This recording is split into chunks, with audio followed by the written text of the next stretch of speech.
Hi everyone, welcome back to Imperfectly Perfect Girl, and this is part 3.3. So just looking back at the previous video that was also talking about workplace behaviors. If you haven't checked it out, please go and watch it. So this video just makes more sense. So let's start with the first point, that is overtime, OOT. Everyone, most of people have it in the organization.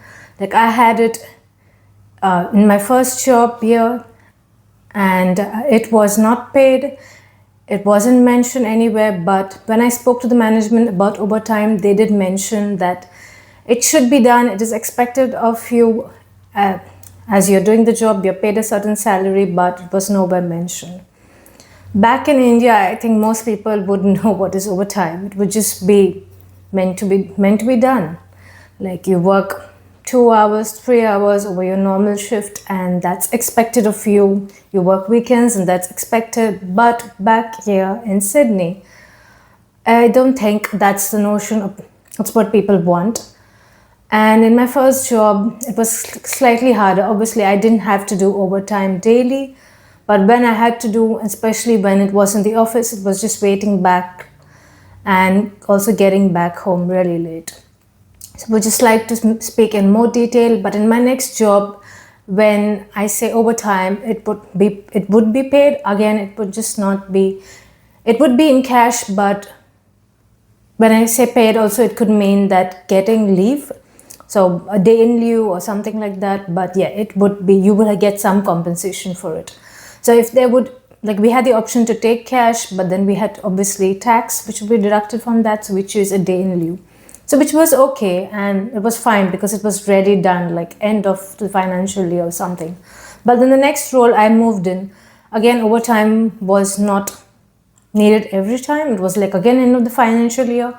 But in few circumstances when there was shortage of staff, going back to the previous topic in my last video, yes, we had to do overtime. We didn't really want to do it, like no one wanted to stay back after 5, but we had to do it because of the various reasons. But again, there we were compensated. We were given a day in lieu or the option to be paid. Not really against it. I think some people in the team really would jump on the idea of overtime. They just would like to earn something. But then there is tax on the overtime, so you have to choose wisely. What are your thoughts on overtime? I feel to an extent it's fine, it's okay if I'm being compensated, but daily I wouldn't say yes to it. Another important workplace behavior topic affecting the workplace would be KPIs or targets. What about that? You've heard about it. Everyone has it in their job. I had it. But when you're expected to perform more than the KPI, more than what's mentioned on paper, what do? Do you argue? Do you just do your job? So just narrating or sharing my experience, going back to my first job, I didn't have a job before. Like I said, I just came to the country, I was new, and I got this job after a long break.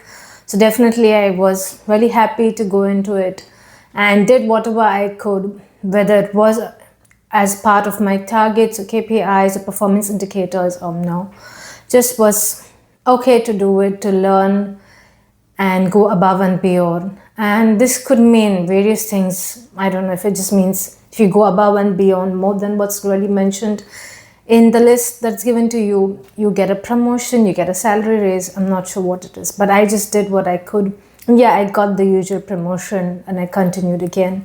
And when I switched jobs to this previous to the organization that I just quit or I resigned, here again, it was training and learning and then going beyond the role or beyond what is needed. But it was all mentioned, it was a part of it. It just was like time constraints when there is shortage of staff or when there were few people, you couldn't get to it. But otherwise, it was still manageable, it was still okay. Again, it comes down to the team leader, manager managing the team and also knowing what the individual team or individual person the team is capable of. But when I switched roles, it was just different. Yeah, it was again part of my KPIs, but some things just like you have to do, you are meant to be done. What do you think about this topic? Is it necessary? I think sometimes it's necessary to grow. I don't disagree with my team leader manager, but at times you just don't find the time to do it. It's just, you're just busy with other things that you want to do something above and beyond, but you can just never find the time, or you have to stay back if you really want to do it. Would really love to know your thoughts on this point too. And the third one would be training. So yes, when you join a new job, a new organization, you get training. I like to start from my previous experience back in Mumbai, India, in a cooperative bank where I'd received on-the-job training. And that was a kind of a different environment because it was just a little long training. It was like a year of training because I was new. We were like totally blank, joined in, gave the exam, gave the interview and joined. So that was on the job training too, but was at a different level altogether. But in Sydney, when I had training, again, it was on the job, and it was okay. It was like 6 months, what you call it, probation. And we were trained, and even after probation, there was training. But where does training stop? Is it till probation? Because like, as I said, I was new to asset finance, and I was trained even after 6 months. But where does it stop? Do you get punished? Do you get, I don't know, shouted at when you make a mistake in the midst of training? Because you're still learning, right? And when I joined this another company of mine in Sydney, again, there was training. It also depends on the tasks that you're doing. The tasks don't weigh that much. They are not that complex. So it was okay. Like the start, obviously you're given fewer tasks and you're trained on, you feel good, and then you move on to more complex, more harder tasks. But in that role, there was nothing complex or hard as such. It was all easy for me, and I was just doing well in the training. So I adapted pretty quickly, but I still had questions, and then there was general training for the team. But in the next role, I moved on.